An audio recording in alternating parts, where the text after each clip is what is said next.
shrub-like trees on those coasts. And then we have the savanna bush, you know, which is what we drove in Kruger and that like that. But this is our true indigenous forest, you know, with the really tall growing trees. That's a good as tree. we go on. You know, that's a good Tall like the cow. You just, that long straight stem. And a similar sort of You can understand immediately why it's forested. See, there you can spot another one. You know, that's the easy way to spot them. They're really straight, and then the thin leaves on top, right at the top. And they have, it's difficult to say because we're looking down, the sun's not on it, but it has like a more lighter shade of green. You know, it's not a bright green, it's more a grey-green tinge to the tree.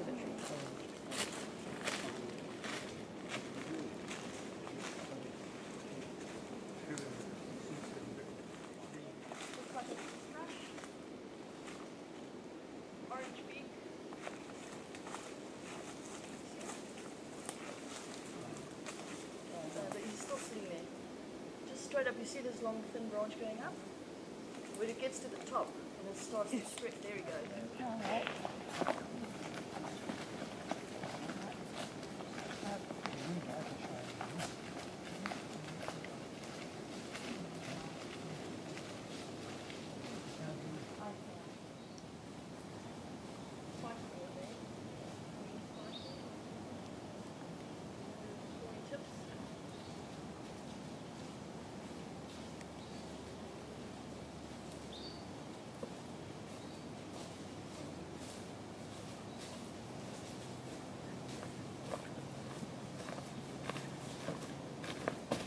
When it gets older, when the bark becomes flaky.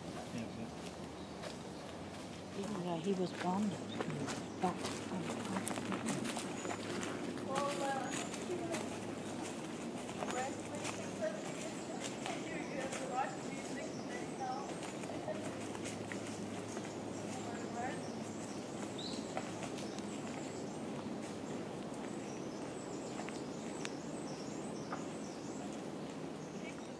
Sort of, the tops of the trees, the top branches would fall, but the base would,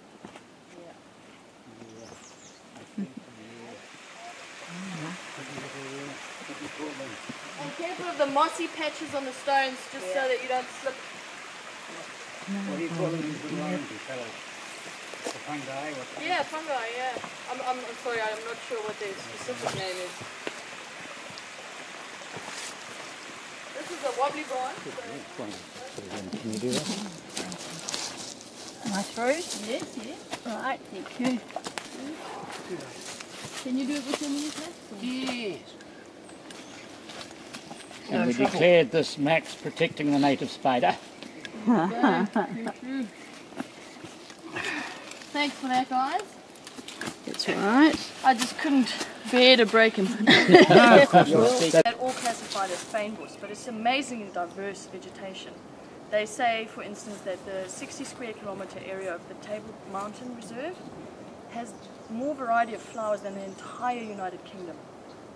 Just in that little section on Table Mountain.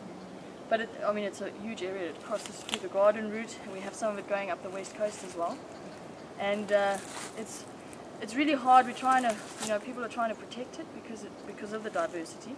And you find specific insects and birds who live only in fynbos. And what happens is developers come and they do golf courses and coastal developments and things like that. But unbeknownst to them, you can take out the size of a rugby field of vegetation, and you could unknowingly be destroying 26 unique species of plant or insect that's only found in that very specific spot.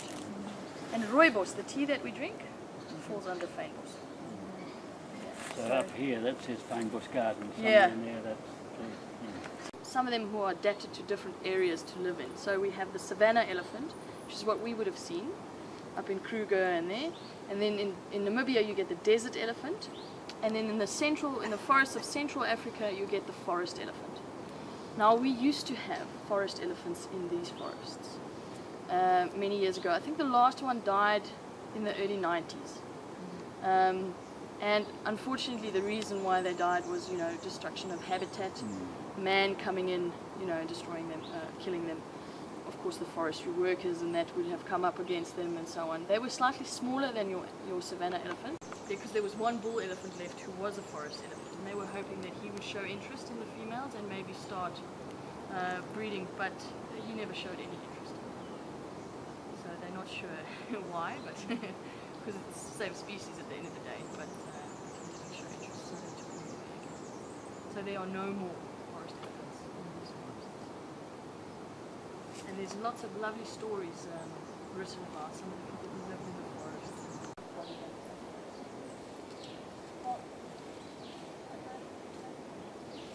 They're quite low, so it's thick.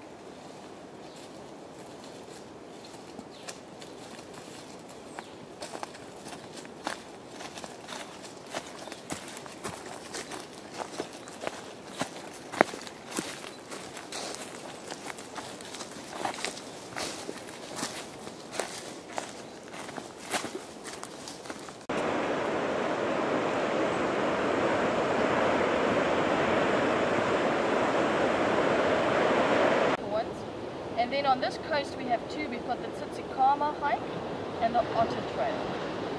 Now this last little section that we did was the first piece of the Otter Trail. Now the Otter Trail takes you about 5 or 6 days to hike, and you'll walk sometimes mostly along the beaches and over rocks. So there's a lot of rock jumping, and then you'll go into the hills a little bit, and you carry on. But it's considered one of the most beautiful and quite difficult also.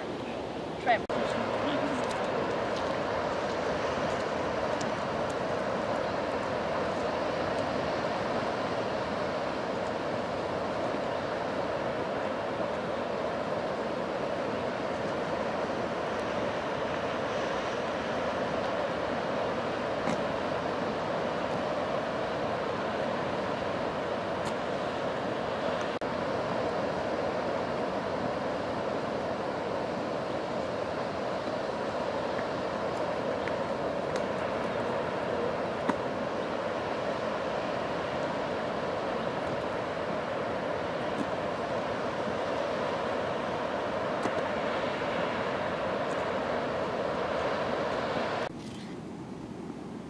I think it's a good thing that